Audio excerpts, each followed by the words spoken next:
Wait, is this recording? Yeah, it's recording. Foam, you already know. I feel like I was kind of loud. Hold on. Foam, what up? Shut up. What up, guys? You're listening to Foam. My name is Justice, and today with me, I got a special guest, a woman of many multi-talents, the great Wania. Hello. How's it That's going? me. It's funny. You'll never know why we're laughing, but something funny happened. But it's not about me. It's about me. It's me about today. It's about Wania. So thank you for taking the time to just kind of talk to me, Wania. I appreciate you. I know you had somewhere to be, and I said psych. So Thanks for having me, though.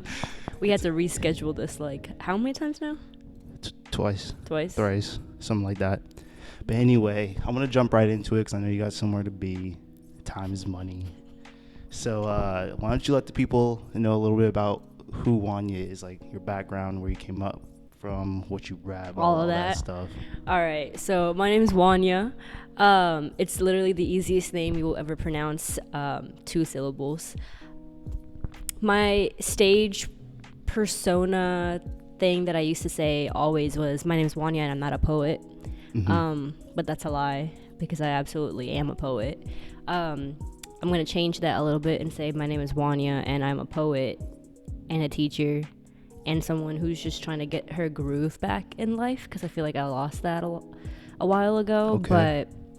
But yeah, I'm from New York. I was born there. Was not raised there, unfortunately. I was raised in Houston, which is issues. better than Dallas in every and any way. All right, we're not gonna start. Yes, that we online. are. When I was a teenager, I was like, because I moved here when I was 16, 17. Yeah. I was like, the moment I graduate high school, I'm moving back to Houston. Like, I don't care what no one says. And then I figured out how expensive adulting. Ew, that's white people word. Want to cut that? I realized how expensive living on my own would be, especially as an 18-year-old. Mhm. So I was like, never mind. I guess I'm staying in Dallas. Got you. Okay, so you mentioned this, like you touched on it a little earlier, but you said that you're a poet. I am. You are. I know that you're many other things. What are those things for the people that don't know who you are? So I'm a poet. I am an author. I haven't really written anything recently, but when I was like back in high school, I would write a lot of short stories. I guess it was like my way of coping with just life at that time. But I go back and I reread those stories and I'm like, Jesus Christ, like I wrote that. There's like hundreds. I want to say I've written in total, honestly, it's like 1,000 pages, because I've written like 5-6 different stories, and it's like fleshed out characters with like good plot lines and everything, and I'm like, I can't believe I did that. But so I'm an author. I'm also an artist. I used to draw a lot. I used to sculpt, and I feel like high school really gave me the opportunity to be like my authentic self, because I always had friends. That's true. I'm not gonna disrespect them by saying that I didn't. I had friends, but I was always like out there doing my own thing. But I had friends. I do. But yeah, like I was always doing my own thing, whether it was like art or like sculpture or poetry. Very much so influenced by music. Just doing my own thing. I actually made the sweatshirt that I'm wearing right now. Nice. That's dope. It's kind of old, which is why it's like, oh, it gives it character. It's okay. But yeah, so that's just me. That's what's up. Now, you, like me, are a multifaceted, creative person. So for the people who don't know, it's not like I promote myself or shamelessly plug myself on my own stuff, but I'm an artist, as in, like, paints like yourself, doing the spray paint, and as well as acrylics, but then, like, I do the music stuff as well. And so, like, how did you come across, like, all of these different avenues for your creative endeavors, or, like, just your interests in general? So this might get a little morbid, but it's okay, because I Strap feel like in, folks. you can talk about like the sad parts in life to get to like the happy parts, right? Yeah. I want to say, like, when I was growing up, I grew up in a very poverty stricken area, very like like we had it hard, but my parents never really made it seem like we had it hard. We always had food on the table. We always had like not like the clothes that were in style, but we had clothes. We like, you know, basic necessities were met. Thrifting's cool. Yeah. And I want to say like that was because of my parents, because they're immigrants and they always get shit done regardless of what it is. What they had to sacrifice doesn't matter.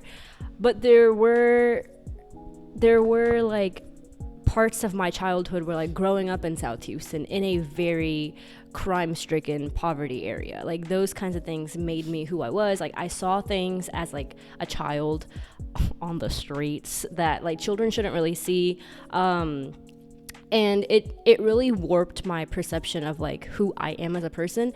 And I quickly became like my own individual at a very young age, because like nobody's gonna have my back. Like my parents have my back, yes, but like they're also my parents.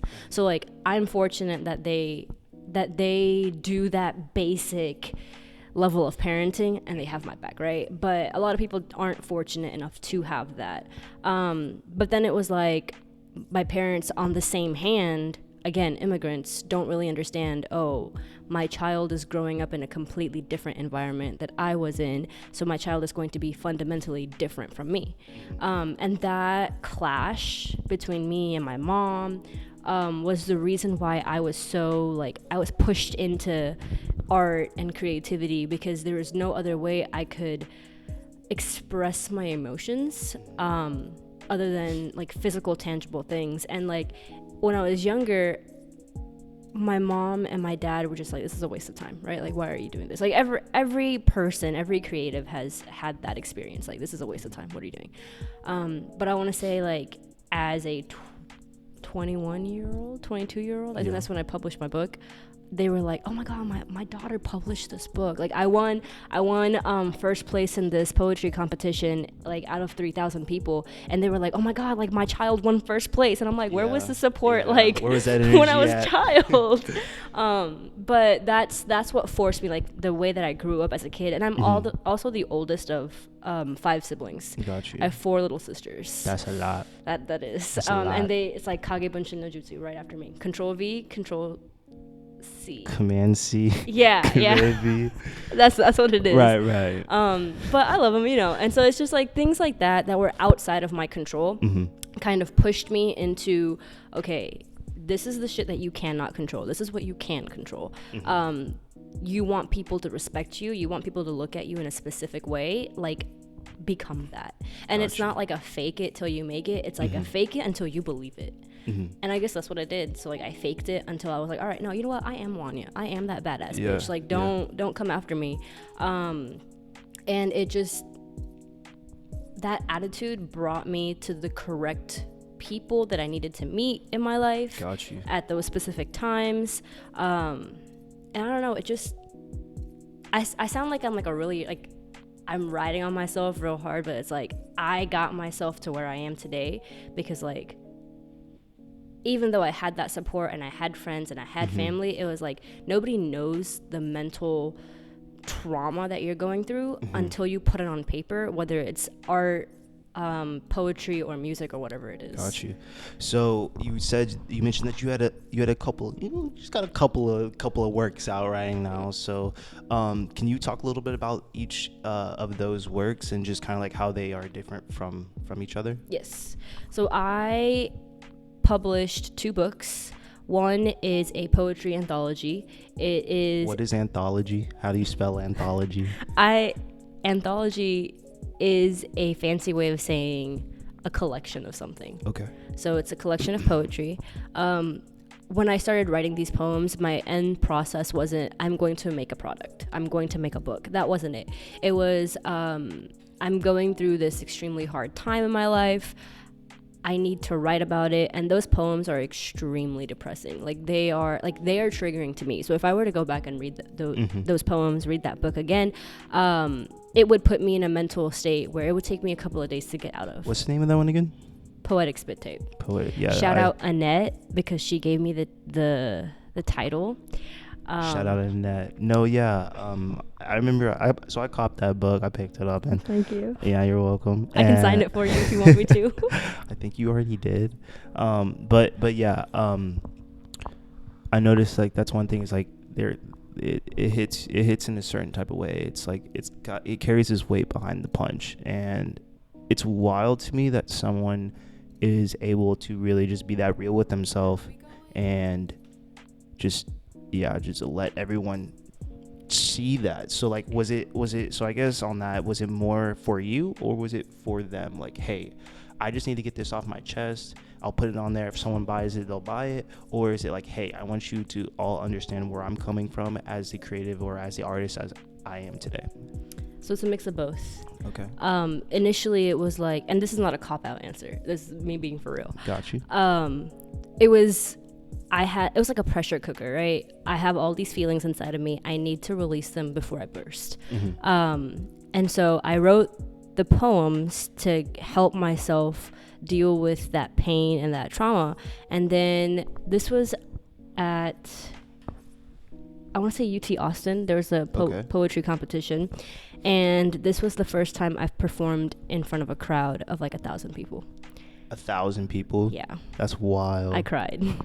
I took out my contacts. Like good tears or? Yeah, no. I took off my contacts. Okay. I was like, if I can't see y'all don't exist. For sure, because that's how that works. So I performed this poem called Daughters Like You. And that poem is extremely... It's like a piece of my soul. I edited that poem 3 times, so there's like 3 different variations. And each time it was like the message of the poem was the same, but the first time I wrote the poem, it ends with something like, and also before you post this, can you preface this with like trigger warning? Sure. Okay, sweet.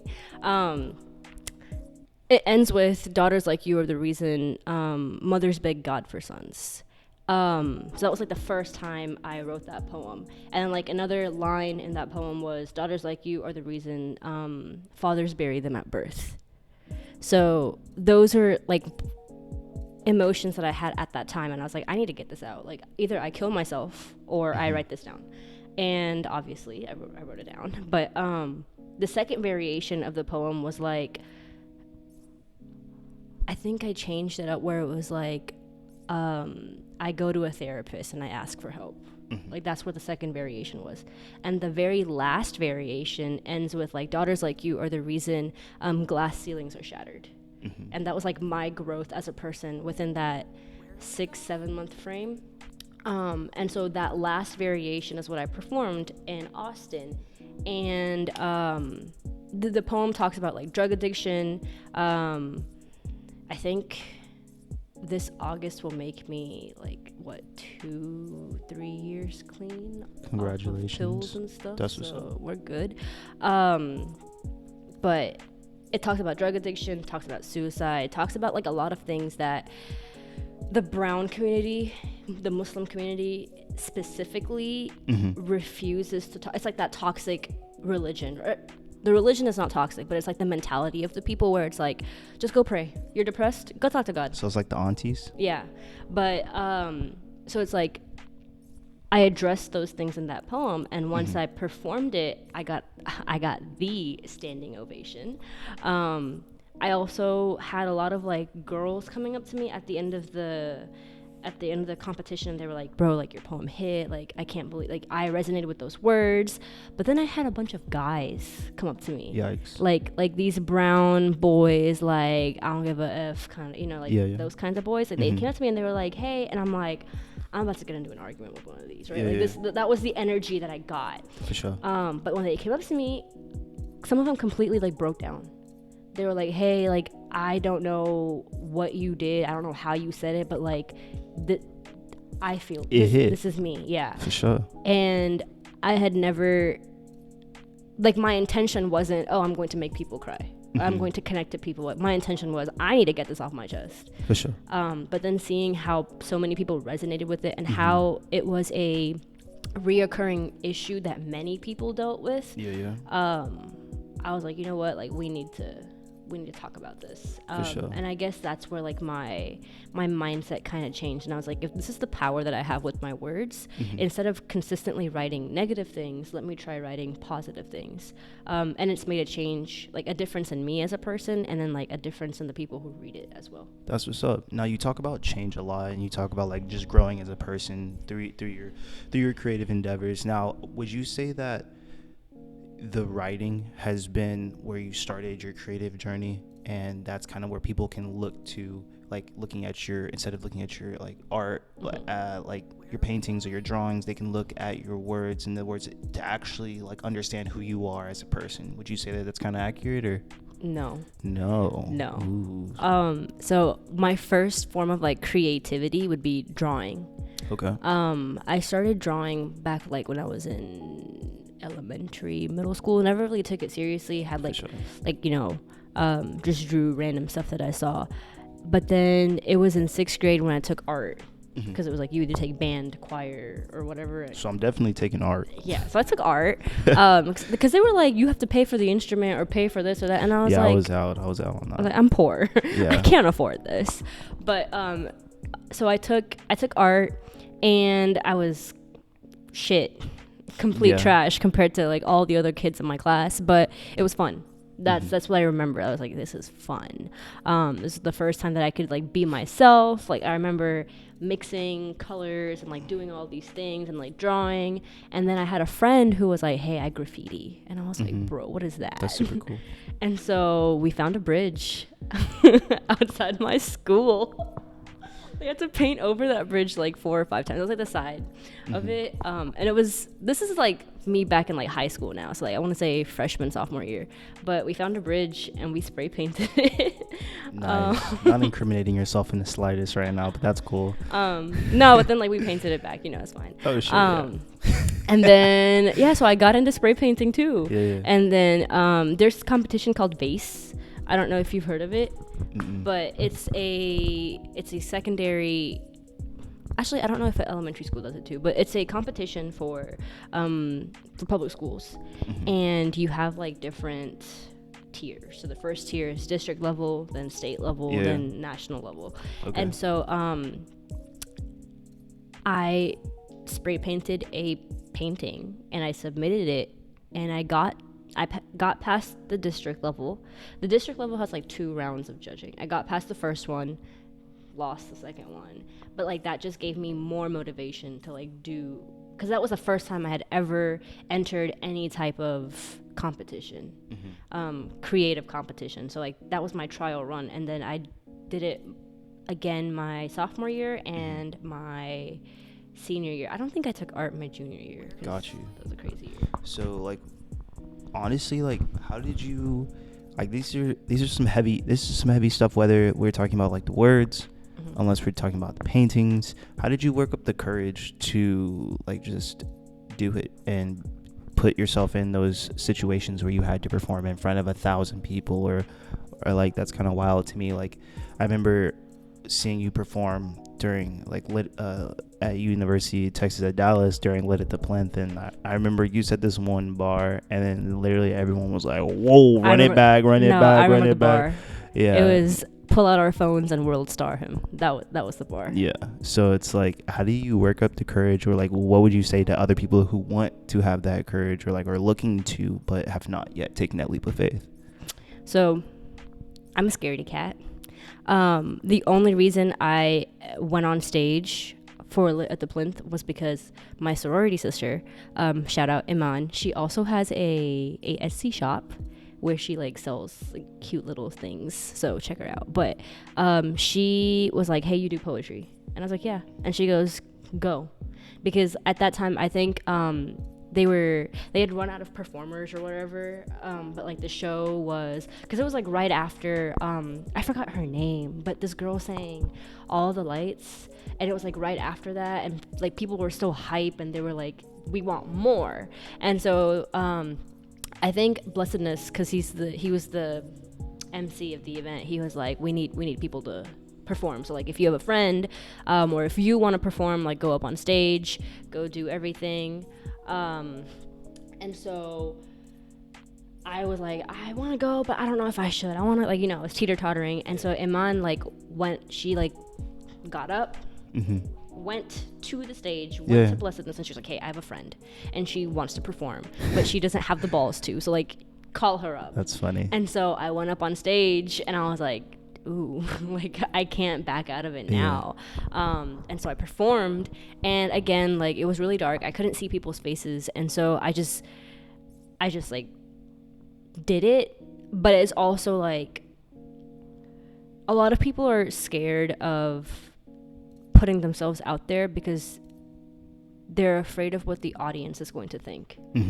But the audience is only going to think what you want them to think. Expand on that. So if I'm performing poetry and I make a mistake, the only person that knows I messed up a bar is me. Okay. Unless I make it blatantly obvious, like, oh shit, snap, like, let me go back, right? That I'm the only person that knows that I messed up. So, like, kind of being malleable and, like, using the audience's reactions and, like, just the audience as, like, fuel will help you. Because, like, when I went up on stage, I was like, I have absolutely no idea what I'm doing. But when I saw people, like, cheering me on, I was like, they have absolutely no idea that I have absolutely no idea what I'm doing. So if I make it seem like I know what I'm doing, like, everything will be fine. And that's exactly what happened. And so it's like, I saw this quote and it was like, or not this quote, is this thing, and it was like, people are so surprised when you own up to your insecurities. And, like, the that's thing, a bar. Yeah, and the thing was like, oh, you have acne? It's like, yeah, I do. What do you want me to do about it? Like, I'm Curology, like, all these, like, skincare things. I'm taking care of myself, but, like, what else, you know? And, like, that really throws people off because, like, once you acknowledge, like, who you are and your flaws and, like, and it's not always negative. If you acknowledge what your good points are, like, hone in on that, emphasize that, and people won't say anything because a lot of people want to harp on your negative qualities, right? Or, like, your insecurities. Don't give them the chance to. Okay. It's a lot easier said than done. Yeah.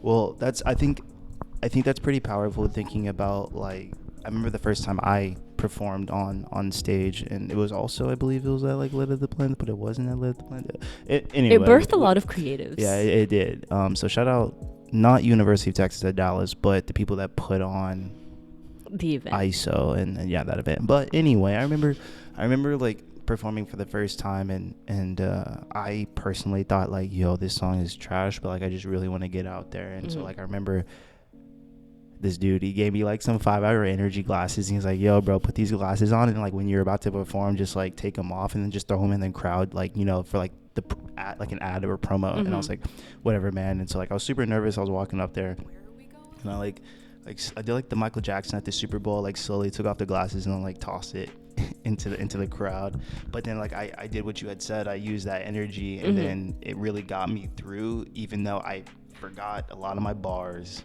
I was lip syncing horribly, and, like, I don't know, I was trying to dance, but the stage was too small. There's so many people on stage, and there were a lot of people on stage. Like, they weren't even groupies. Like, what do we do with it? Get the back of the stage. But anyway, yeah. So before you get into your next point, you know what that reminds me of? What? When I performed at Lit at the Plinth, I did a freestyle over 6 foot, 7 foot. And I mean, it wasn't like a freestyle because I wrote it down, right? But I remember, like, before I went up on stage, I was like, I've never rapped in my life. I mean, I've rapped in, like, my car when I'm showering, but, like, I've never rapped in my life.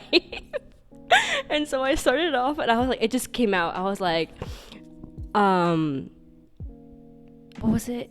I don't know. No. It's in my head. It's like, I gave her my number, but that was the wrong, like, that skit. Yeah. So I don't, like, okay, I'm having a brain fart right now, but, like, I did that skit, and people went absolutely ballistic. They were like, what? And, like, a friend of mine had, like, a floaty, like a donut floaty, and, like, she, like, gave that to me. I threw that into the crowd. It was wild. Like, what is happening? So Okay, I guess on that, like, what's your craziest like performance story? Because I know that you've not only performed at like universities, but you've also performed online on like Zooms and stuff, and you've also performed at like in Dallas venues and stuff. I believe you've done like other like Houston or like in New York or whatever, but I wasn't there for that. But I was there for like one of those venues in Dallas. So like, do you have like a crazy like performance story where you just kind of like shut the club down? I do. Yeah. I do. Expand. So this might be a little outlandish, but I performed a poem, and the opening bar of the poem is Trigger warning. hold on. Trigger. I know what you're about to say. Trigger warning. I'm kidding. I have to like make myself serious. Whew. Nutted in her braces. Now my kids are behind bars. Bars. That was the opening line of that poem. And the people in the venue went completely crazy. They were like, what? Like, and then like, the guy had like the little thing. It was like, pew, pew, pew, pew, pew. And I was like, oh, let me finish the poem. It gets better. Yeah. But he made me like, he was like, go back, say it again. Yeah, I remember that. So that was crazy. That's nice. And so like when we're PC, so like post COVID, like are you gonna be looking to like go to a fire venue to perform like your next newest stuff that you're about to release? Like what can people expect PC from Wania? I'll be honest, I haven't written like poetry like consistently in a while. And that's because I'm a teacher. And I feel like becoming a teacher has like taken over my life at this point. For sure. And it was like, pay teachers more, by the way. Please. They do a lot for us. It was like before I was a teacher, I was like Wania, right? Like, for sure. Known by many names, but Wania. Sure.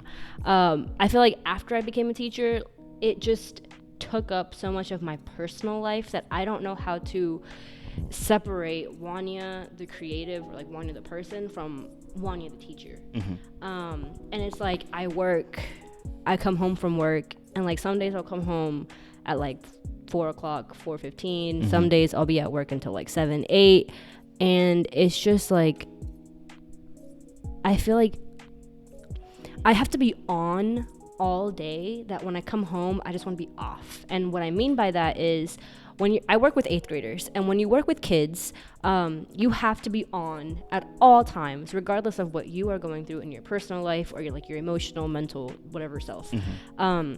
Because although kids need to see you as a person, you're also the teacher, right? You're the one stable adult in their life at school.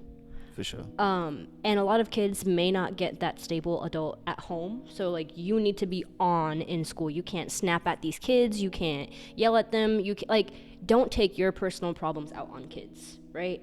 And so it's like at school, I'm always smiling. I'm always like they voted me the most chirpy teacher of the year to like make you the happiest and all that. For sure. And that's like I reflect on myself, and I'm like, but I'm not always that happy, right? Like I'm not always like this extroverted, like, oh, let me go out of my way to help people. I'm like, leave me alone. Like that's what I am. And I feel like it's affected like my family life a lot, because my siblings want to be with me. They want to talk to me. They want to like do things with me. And I'm just so tired that I'm like, I'll be in the same room as you, but I don't know if I want to talk to you, because I've heard my own freaking voice for 8 hours. I'm done. I don't want to hear it anymore. But I want to say, because of that, like I'm struggling to manage my time, and that's very common with first, second, third year teachers, where like you don't have like a work-life balance. And so I feel like once I get that figured out, I will start putting my energy towards my poems and stuff. I am editing a book that I wrote. Remember earlier I mentioned I wrote like 5 books? Yep. So I've published 2 of them. Where can they find those, by the way? They're on Amazon. The first one's called Poetic Spit Tape. I believe there's like a handful that's still for sale, because I stopped the sale of that book because I don't want people to like it's there, but that's not me anymore, right? So I don't want people to just read it and be like, oh, that's all of her work will be like that. You know what I mean? Sure. Okay. I don't know. It's limited edition right now. Yeah, that sounds cooler. That's better. Limited edition. That sounds a lot cooler. But the other one is this love story. It's called Incendiary. It's my baby. I wrote it when I was a junior in high school. And I wrote it. I finished it like my senior year or my freshman year of college, and then I like left it alone for a while, went back to it in college, edited all of that, and then I finally published it. And it's a novella, meaning what's a novella? I was about to say that. It's the big words. 18,000 words. That's what a novella is. I think a novel is like 100,000 words or something. Sure. But it's a novella, and it follows like the story. There's a specific word for it, but I don't remember the word. And it's like where the author tells the story like as a flashback. Yep. And so like you have the prologue where it shows you who the characters are, like who you're going to interact with. There's a girl, Arwen. There's a guy, Harvey, right? Because this is a very... I want to say... Are these people that look like you? No, these people do not look like me, because I'm just telling y'all right now, brown like people will never be in situations that are in the book, okay? Not even in Bollywood? Not even in Bollywood. No, Bollywood is like let's say that me and you were talking, right? Yeah. Like randomly we would have like a flash mob, and we would be leading the flash mob, but we just met. Okay. Yeah, like so that's what Bollywood So it's like High School Musical for all the movies? Yeah, basically. Okay. But it's a very like it's a tragic love story. You know from the get-go like what happens. It's not happy again. And then like after like the prologue, like the entire story is told in a flashback. So like Got you. She's like back in high school. And so that story I took like some things that happened to me personally, and I like put that into the book, and then I exaggerated a lot of other things. But I just really like it because of how strong Arwen is as a female lead, and I feel like a lot of girls don't get that strong female lead in love stories. It's always like, oh my god, I'm like an independent young woman, and then like she meets her significant other, whether it's a guy. Mostly it's a guy, because we don't really see LGBTQ plus representation in media, but like when she meets the guy, like all character development completely goes down the drain. So it's like I really like that character because like that doesn't happen to her. She falls in love, but like she's still her. Gotcha. And that's like a reoccurring theme with like most of my female leads, where like they go through a lot of problems, but they're individuals before they're like with somebody in a relationship. That's and interesting. So the book that I'm editing right now is, so I wrote this back in high school as well. See a trend? Wrote all of these in high school. And it's about like shapeshifters.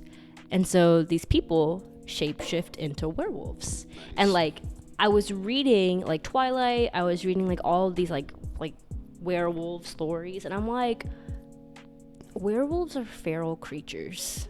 Like they're bloodthirsty monsters. Why are people writing about werewolves as if they're like lovey-dovey, like to everybody? Like they're lovey-dovey to like their significant other, like their pack mates, like right, like animals. But like aside from that, they're savages.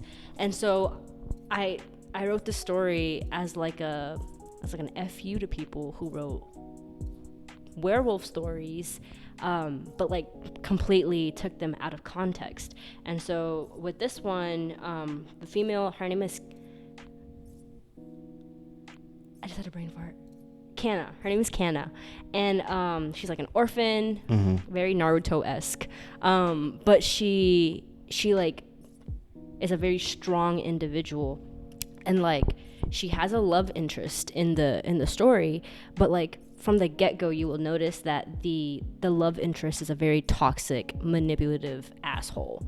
And so like she navigates that and he does change, but then like her response to that change is very different from what you see portrayed in media, because a lot of times like females are like, oh, like he changed happily ever after, right? But like that's not the case, and there's two endings to that story, so like you choose whatever ending you like. And so I'm editing that and most likely going to set it up for to publish it. I don't know when though. For sure.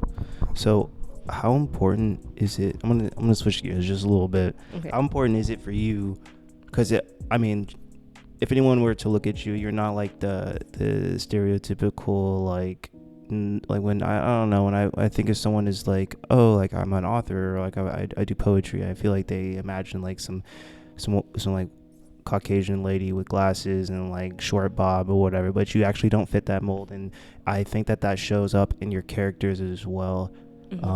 So how important is it for you to like not be like a stereotypical person, or like to not fit any type of mold as a creative person when you're creating, like whether you're painting, whether you're writing your next story, or whether you're just writing some dope bars to perform?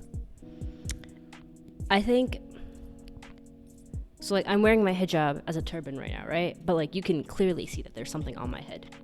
I think when people see Linda with the blonde bob and the glasses, or they see like a Muslim woman with the hijab, the immediate like stereotype for Linda is Karen, right? But then like for a Muslim with a hijab, it's like, oh, she's oppressed. And so I want to be, I don't want to say a voice for the voiceless, because everybody has a voice inside of them. They just need to be given a platform to have that outreach. I want to say it's important for me to break the mold, because America is where minorities are growing in this nation, right? Yeah. And so minorities are also being given, and if not given, we're making our own platforms. And so it's like, oh, this person that's performing looks like me. Or it doesn't look like a white person. So it's like, I feel like if you're not, this is the historian in me coming out, okay? In America, like there's two realities, right? Like if you're Caucasian, that's your reality. If you're not Caucasian, if you're anything else, you live in a completely different America. And being people of color, you know that, right? For sure. Obviously. That's a bar. And so the thing is like, if you see a Caucasian person consistently represented in media, whether it's poetry, art, music, whatever, it's like, okay, that's the default, right? Like reading books, like the default in my brain was always a white girl, never for sure a person of color. I feel like now that minorities we're making our own platforms, we're making our own stage, and we're amplifying our own voices, it's allowing the next generation to be like, hey, I can do that.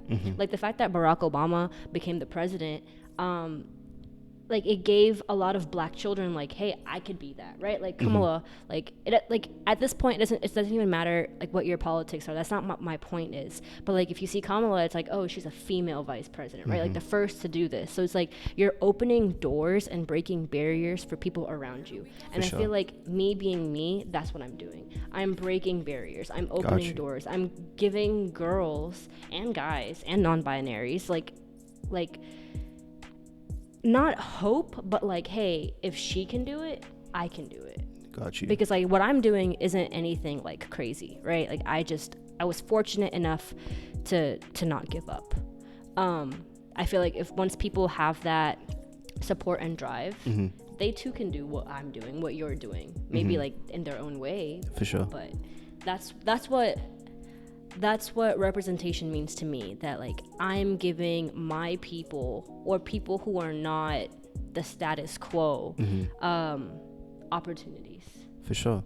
And I really like that, because I don't know, I feel like a lot of people need more voices. And when I think of like the makeup of America, like even going over there, like it's not just like black or white. It's like kind of like growing up in the black community, it's like, oh, you're either black or it's like white, and then like we don't really care about everything else that's going on, because it's like us versus them type mentality. But when I've been able to just meet these super diverse creatives as my own person, as an individual, is like there's so many other identities, and even within like ethnic groups, there's other identities within them.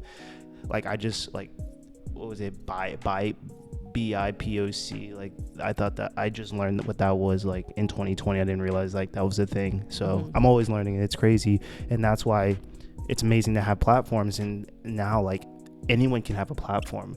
How have you seen, like, has technology kind of changed like how you utilize platforms? Like, were you like a Tumblr girl, or did you have like a MySpace? Like how did you get your voice on the internet?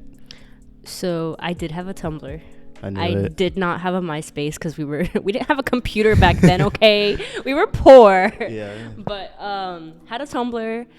I just like, I would reblog like stuff, but like that was when I was trying to fit in with. So okay, let me backtrack. I had a Tumblr back like my senior year of high school. That's when I had moved to Plano. So like my demographic completely changed. Growing up in Houston, like the people around me were majority like Black, Hispanic, Latino, like people who weren't from the same culture as me, but we had like similar, like there are so many things that like all of these cultures share, right? For sure. And so like that was my reality growing up. And then I come to Plano, and Plano's like everybody has like Apple phones, Apple cars, Apple watches, Apple computers, Apple dads. I'm just like, bro, like are y'all crazy? Like the first time, I kid you not, like this was at Plano Senior High School, right? And I saw this girl take out her phone, like it was like the iPhone 4, that's what had come out at that time. She put it on the lunch table, and she was like, hey, like, mind you, I just met this girl, okay? Like, hey, I'm gonna go to the bathroom, I'll be back. And in my head, I was like, so you're just gonna leave your stuff here, your phone here? Because if back where I'm from, if you leave your phone like that, that's an invitation for somebody to just grab it. For sure. Right? And it's like, that reality, I was just like, what on earth is happening? But I also forgot the question. Yeah. So moving on, I was like, where are you taking? I have no idea where you're going. And I forgot the question too. So we're just gonna act like that didn't happen.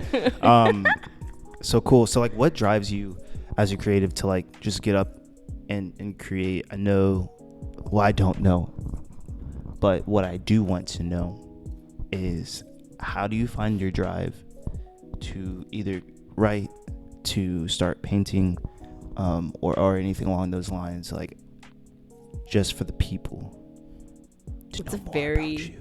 It's a very deep question. I know. I don't know, really. Like, it's just anything and everything that gives me like, okay, so like I'll break it down like this. There's poetry, there's writing, like novels, and then there's art, right? So for poetry, what my thought process is I'll like play around with the word or like a line.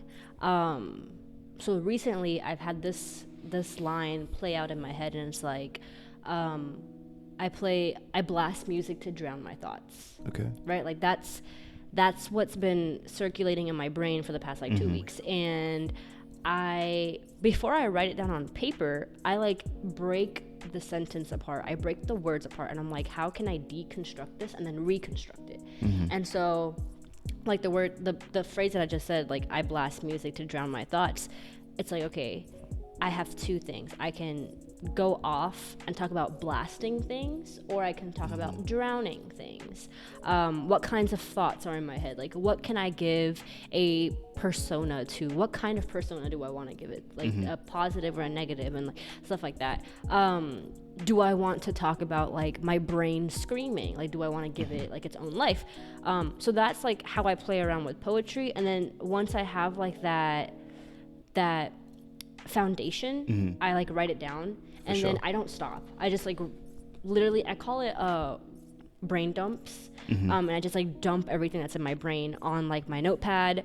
And then I go back and I'm like, all right, like let me edit this. Let me make that better. But it's like, it's always like a one and done. I never go back and I never edit or think too much into it. I always like the pieces raw. Got you. So that's poetry, and it can be anything. Like I'll be showering and I get a thought, or like I'll be like about to go to bed and I get a thought. So like I have to write it down. If it's like in those instances, so I don't forget. Yeah. When it comes to like stories, it's always like a response to something that I've seen, whether it's like a response to Twilight, because I used to write fan fictions, and I remembered your question that you had asked earlier. All right, Don't answer it, just keep rolling. okay. So it was like a response to Twilight, or a response to I don't know, Harry Potter, or like any of these like things that are happening in real life, and I'm like, how can I make that better? Like the author did a great job, but I can do a better job. So what can I do? Cocky. Oh, I like it. But it's just like that, and then it's like, let me change it up, let me make it my own. And so I guess writing fan fiction, like using somebody else's character and making them my own, helped me develop my own characters. And it's like, all right, well, I know so and so, like if my friends were to read my stories, like my high school friends, they would find pieces of themselves in the characters, because I'm like, I like that person's personality. I'm going to rip off of it and make it into my character. Nice. So that's that. And I just like, I have a problem. I write down the problem, and then I'm like, all right, is my protagonist going to be a female or a male? Are they going to? And the thing is, when you're an author and you write books, it also forces you to address your own internalized, not misogyny, but like your biases. Because it's like, when I first started writing, I was like, what, like 12, 13? And in my head, it was like, all right, my protagonist can only be a female or only be a male. As I grew older, I was like, wait, why? Why can't they be non-binary? Why can't my character be asexual? Why can't my character be gender fluid? Like, you know what I mean? Yep. And it's like, as I grew older and as I learned, I was like, okay, so like, let me put this as a character trait, but that's it. Like, I'm not going to make it like a kumbaya moment. Like, that's my person. For sure. And so writing a book is a lot harder, because I've never written a book in like a day or like a month, or it's always been a long process. And it's like, so what I do is write down the problem. This is what the problem is. This is what my skeleton is. And then I try to write the story as linear as I can. But if that doesn't work, or I'm having writer's block, I write the pieces that I can, like the scenes that I know that I want in the story. And then I go back and I edit the pieces to make them fit. Or like if there's scene A and there's a gap, and then scene B, then that means I'm either missing a scene or I'm missing some information in scene A to get to scene B. So I have to like do that. That takes a while. And then for art, it's just, I don't know, just whatever. I think that's really interesting about how like within these different endeavors and creative like endeavors that you have different processes. Now, I really want to understand a little bit more about like the community and like those communities that you're in and that you find yourselves in. So like, because I really have no idea about like the poet game or like the community. I have no idea about like the author community. Like, what are those communities like, and what could you tell people that are kind of like listening in on this? When I first got into like the poetry community, it was very like facetious. That's a big word. That is. Okay, the only reason I use these big words is because I had to memorize them for the SAT. Read books. No, I had to memorize them for the SAT, so might as well use them. For sure. But put that degree to work. Literally. That high school degree, not even college degree. Facetious as in like, that space was initially dominated by a lot of white people. Like, because I didn't know where to go to find people who looked like me. For sure. Right. But within those communities, like, what is that like? Like, are they like supportive? Are they very like? Is it kind of like, yo, you're new here, like, get out of here, kid. You can't sit at the cool kids table because like you haven't proven yourself yet. Like, do you find the support that you need within that community? Oh, absolutely. Like, okay, so like when you get that support, like, is it from like the geographical place, or is it just like, oh, is it a genre thing? Like you know how like when we think about it, like Dallas and Houston, like the rap scene has a big like, and I love music, and I know you love music as well, so it's like there's like, oh, Dallas or Houston or Houston Houston's or better. Dallas. We gave y'all Travis Scott and Right, Beyonce. chill out. What did Dallas give us? Nothing. Post Malone. Post Malone is a better rock star. All right. So we're gonna move on from that. But like, yeah, is it like based on genre? Is that how you find your support? Is it like geographic based? Like, how did you find your support, and where does it come from? That's a very interesting question, because it's like when you tell people I'm a poet, you get that universal like, oh, I'm a poet too, right? Like you connect that. It's kind of like I'm a model. I check out my Instagram. Yeah, but not like that. But it's like you get that genre support, but the community support is really what creates, like, not your drive, but like creates you. Let me expand on that. So I have a lot of friends from Houston who are poets. Got you. Like poets or like, yeah, like okay. poets. Okay. A lot of them are actors in college, so they're at UH getting an act degree or whatever. A lot of them are UH. Yeah, a lot of them are actually working on their own like short films, so like like doing all these like very creative things. And I feel like maybe I'm not in that. Maybe like, I don't know if Dallas doesn't have that, or I'm not looking in the right places, but it's like I've yet to see that poetic community in Dallas. For sure. And like, I mean, if I need to create it, I will definitely do so. But it's like their community goes beyond just college. So they have like Coog Slam, which is UH, like that their team on campus, and then they also have like Right About Now poetry, and it's like this venue. I don't know if it's like a bookstore or what it is, like a coffee shop, but it's a venue specifically for poets, and or like, you know, freestyle like hip hop artists or whatever. But like they go there, and it's like a bi-monthly thing. Like on Wednesdays they'll go and they'll like have open mics, and like it's very consistent. And so like the community of the poets in Houston is like, it's like a family, a very tight-knit family. Yeah. And each poet is like a multifaceted creative. So like somebody is a voice actor, somebody is a producer, somebody is a videographer, and like they use all their talents collectively to make like one super team, right? Like the Avengers. Whereas in Dallas, like I got that poetry support when I was at UT Dallas. But once I graduated, that support kind of fizzled out, because it's like, not only do I not see these people on a daily basis, there's no central location for us to be like, all right, that's the poet spot. Got you. It used to be UTD, but then it's like that's not it. Okay. So when we think about like where you want to be at when it's all said and done, like at the end of your career or whatever, when you want to retire, like what does that look like? Like I know that you said you're a teacher. Would you love to just be a teacher for the rest of your life and like retire? And I see your face looking different right now, but like, you know what I mean? Like does success, or like whatever your end goal is, does your end goal incorporate like you just like live your life off these books and just going and being a poet and like doing that type of thing? Or is it like a mix of both? Like you got your 9 to 5 and then you got like your creative endeavors. Are you trying to like marry the two? Are you trying to like, you know, be a poetic professor and then like, you know, at some university? Are you trying to like mix the two? Like what is the end goal for you? So right now I'm working as a teacher because like I need to, right? Like that's my only source of income. Eventually I want to get to a space in my life, a point in my life where I'm working as a teacher because I want to, not because I'm dependent on that money source. And I love public education. I love working with children. Do I want my own? No, but I love working with children. And it's like,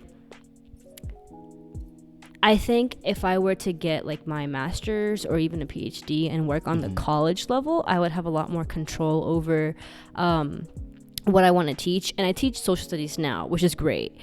But I think if I were to get my PhD or even my master's, I could teach like a class on poetry, or I could teach a class on like creative writing or something like that. That would give me a lot more control of my classroom, but also like have mature adults, or not adults, mature individuals to like have these conversations with, because like 13, 14-year-olds, like they're great kids, but like Sure, they found me they found me on Twitter and they found me on Instagram, and I was like, that's a no.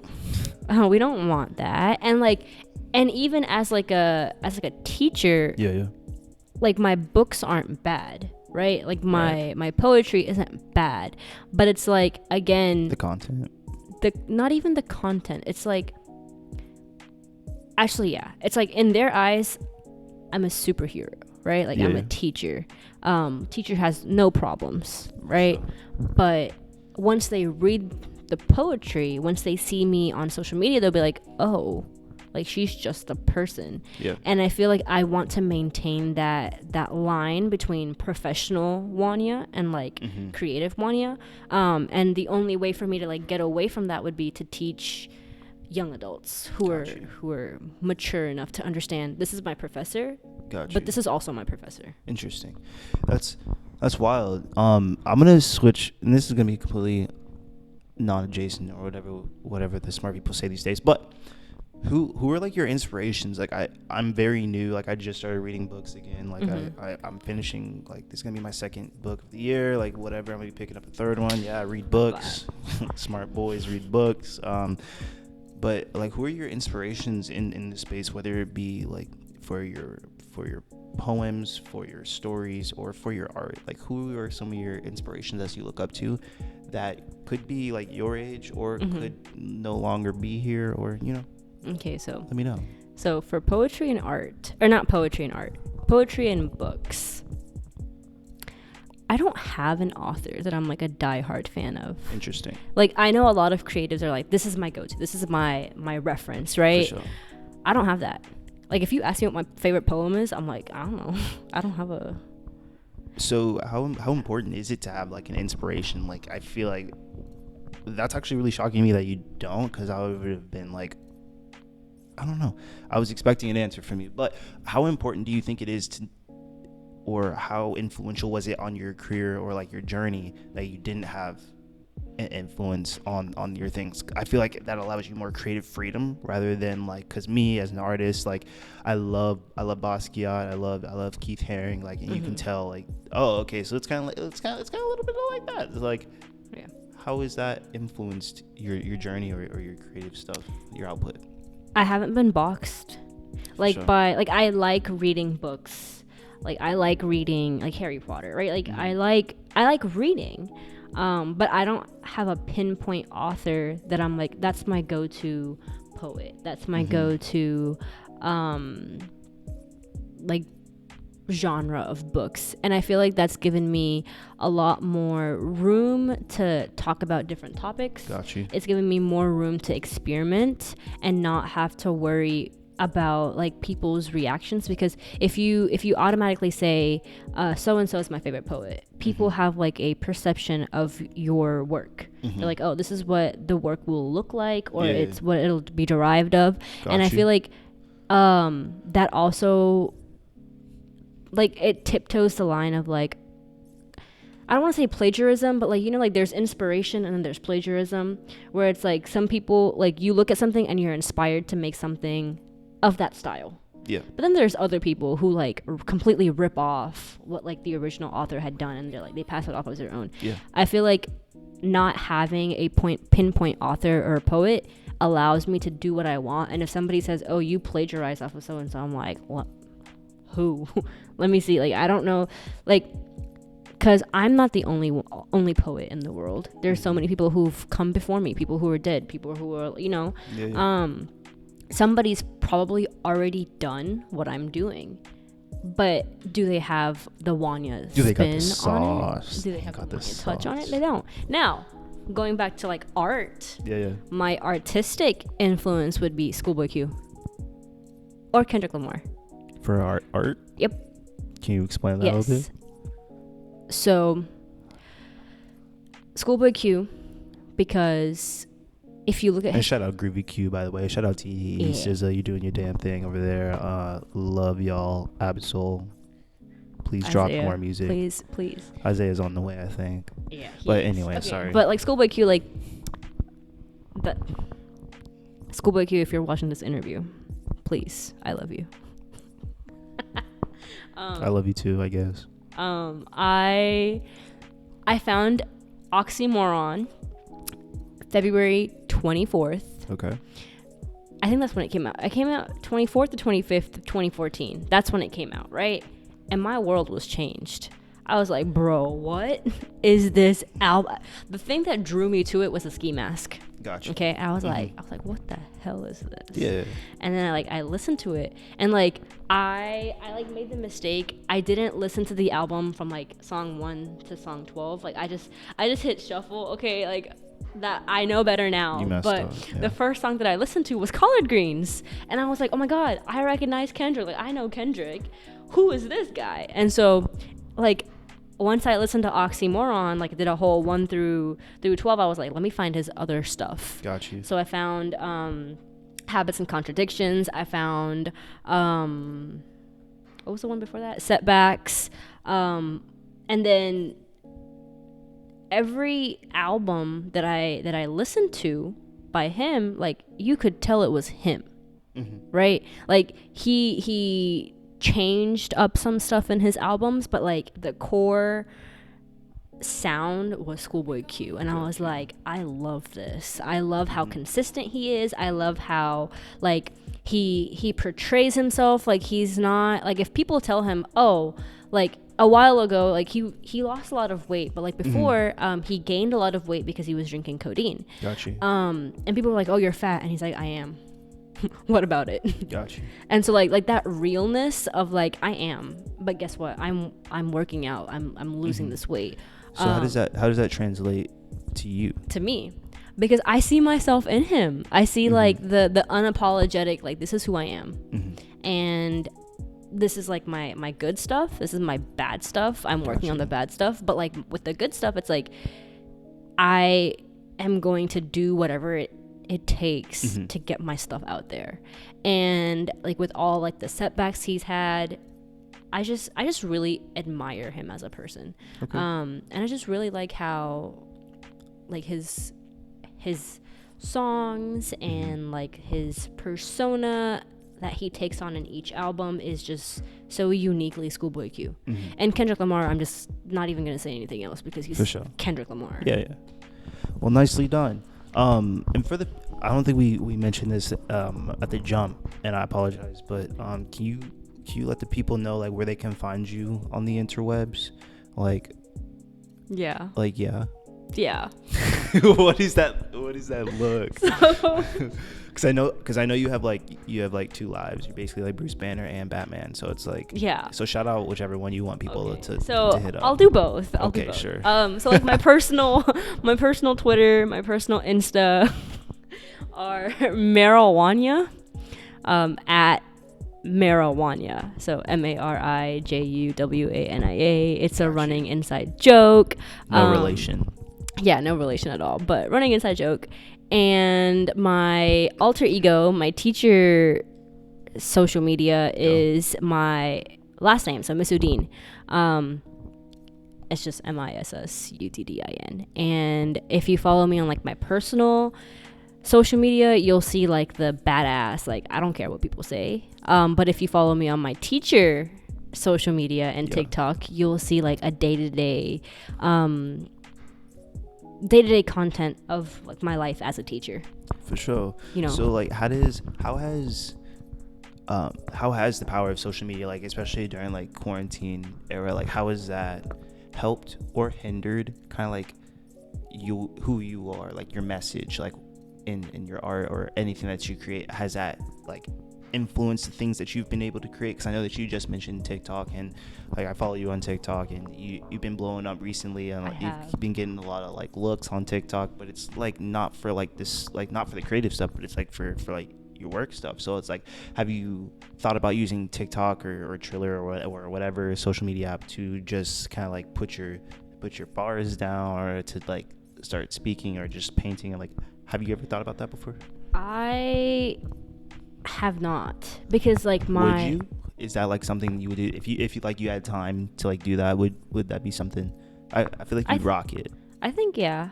The only reason like I would shy away from doing that is because like my TikTok is very like teacher centered, like that's my niche. And like the most of the people who do follow me are various like educators. For sure. And so I'm afraid that if I were to switch up my content and like maybe talk about like my art or stuff like that, they may not be interested in it because they're only there for like the teacher tips and stuff. For sure. Because a lot of old teachers, and by old I mean like Gen X and older, That's old. and even older millennials, like they don't know like a lot of technology basics that are like basics to us. For sure. Come very hard to them. And so like that's what my TikTok is, like how to make teachers' lives easier. And so I don't want to like change it up, but I mean I could like start slowly and be like, hey, this is my art. Or For like, sure. But like you could also create like a brand new one. That's kind of like what I was leaning towards. I was like, you have like your teacher thing, but then you also have like creative stuff. But that totally makes sense if like you just want to have like one platform or whatever. That's lit. And now like kind of on that. Pause. What time is it? I don't know. Oh, we're good. We're fine. What time is it? 5:25. I want to make sure that.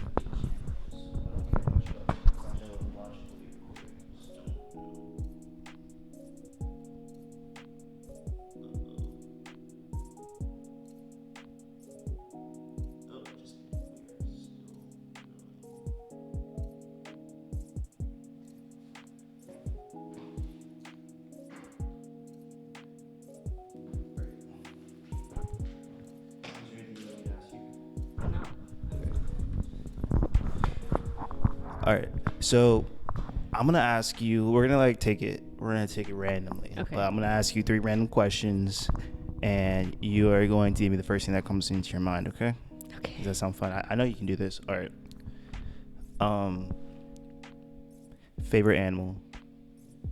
A wolf. If you could invent any color, what would you invent? For some reason, I want to say salmon pink. Okay. And would you rather live in space for the rest of your life or live at the bottom of the ocean for the rest Bottom of the ocean. All right. That's interesting. Okay. I want to be a mermaid. Give me a tail. That's funny. So, like, when we think about the future, would you ever see yourself kind of like bridging out into other industries outside of the ones that you're already in? So, outside like the art or outside just like the writing stuff? Like, can you give me an example? Like an actor? Sure. Or like if you wanted to get into cooking, or if you wanted to get into something else. So cooking's my new favorite hobby. Okay. I think I didn't like cooking before because I had no idea what I was doing. For sure. But now it's like I look up recipes and things that I want to do, and I want to cook, and I want to and it's just so much fun because it's like, I don't know, I feel like I'm a scientist. Nice. Chefing it up in the kitchen. Chefing it up in the kitchen. Now, I'm going to ask you some thought-provoking questions. Are you ready for this? Okay. So, there's been a lot of questioning around Kodak Black, and Where are we going? I heard from the streets, just from the grapevine, that you don't think that Kodak Black is the real Kodak Black right now, because he does look different and he does sound significantly different. Do you want to talk on that just a little bit and just let people kind of know like where you are on that? I think they cloned Kodak Black. And me too. Let's just say it. It's like the same thing with like it's not like a Gucci clone, No. you know? It's like a off-brand. It's like a Kohl. It's like the off-brand Kohl's. Yeah. Something you don't even want in the Like, beginning, and then like you got the off-brand version of it. So yeah. I don't know. It just, I feel like he just, maybe it's because he was locked up for how long at this point? for a really long time. For a long time. And like he did say he wanted to get his GED, and people laughed at him for that, and I was like, don't laugh at him. Let this man get a higher education. But like he said he wanted to get his GED, and like just educate himself more. So maybe like that's what like the change is. Like he's a scholar now, you know. I guess. But how did that change his voice? Like his voice is literally changed, and then his facial structure. Yeah, no, that too. I don't know. I But think I'm not trying to get abducted by the government, so I'm it's just like gonna it's the stay out exact of same it. reason why you don't see baby pigeons. It's a conspiracy. It's all a conspiracy. Exactly. Would you consider yourself a conspiracy theorist? Absolutely. Absolutely. I feel like if you're not a conspiracy theorist to some degree, like you just take the government's word for their word. What like, is the FBI or CIA if not conspiracy theorists? I don't know, but you got me on that one. So so kind of like as we wrap up, Wania, and it's been great to just talk to you. You know, you're great, you're awesome, very smart, and all that fun stuff. Yeah. What's something that you would want, like you want everyone like at home, like just random people that know you, or just random people that stumble across this video, like what's something that you want them to know about you, and like why should they care about what you do? That's a great question. I'm coming in hot with the question. Honestly, I want people to know that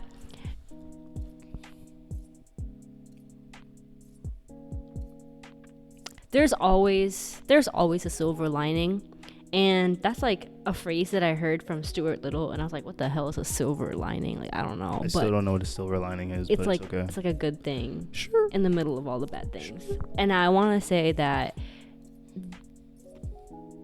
I'm the prime example of somebody who had nothing, and not monetary nothing, but like in the sense of like mental health and like depression. Like I was somebody who was like down bad.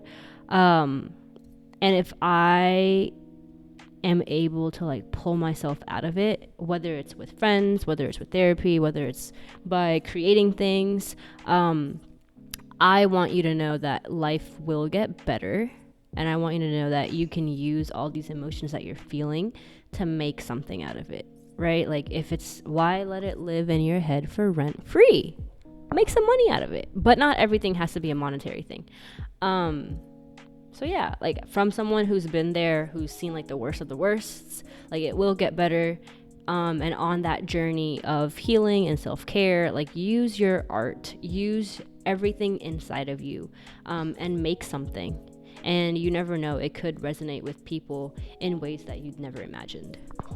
Yeah, I just want to double tap on that. And I know like there's been tough times, and especially here in Dallas, people have been without power because like all the snowstorms, and just due to COVID, whether it be like the COVID depression, seasonal depression, or just regular depression. Like I know that this episode was kind of like a little bit more real, a little bit more raw, but I feel like people really need that. And I feel like that's why I'm appreciative of you, Wania, and just how real you are, because you can say it how it is, and then like, but then throw in a little like humor at the end, like sprinkle it in there. So I love that. But Absolutely. I do definitely think that message was necessary and needed. And for all the kids out there, even if you're not a kid, but like we're all kids at heart. Yeah, we're all kids at heart. Like act your shoe size. But just know that, you know, there's other people going through a lot of things, and you're not alone. And as creatives and as just creators in general, I think that we should all have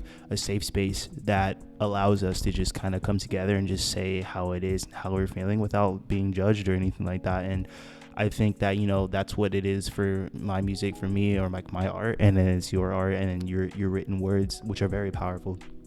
And so, wrapping up, ladies and on a gentlemen, lighter note, I'm gonna end this off and say thank you, Wania. Thank you for having me. It's like my first just kidding. It's like my second interview, but like my first. Wow, you're popping or something. It's popular, but it's like my first like one-on-one interview. So for sure. So definitely make sure y'all check out her book, Incendiary. It's out on Amazon right now. Also make sure to hit up her socials and just blow it up and just let her know that, hey, I saw you on Foam and you're a really awesome person. So thank you. And we out of here. Peace. All right.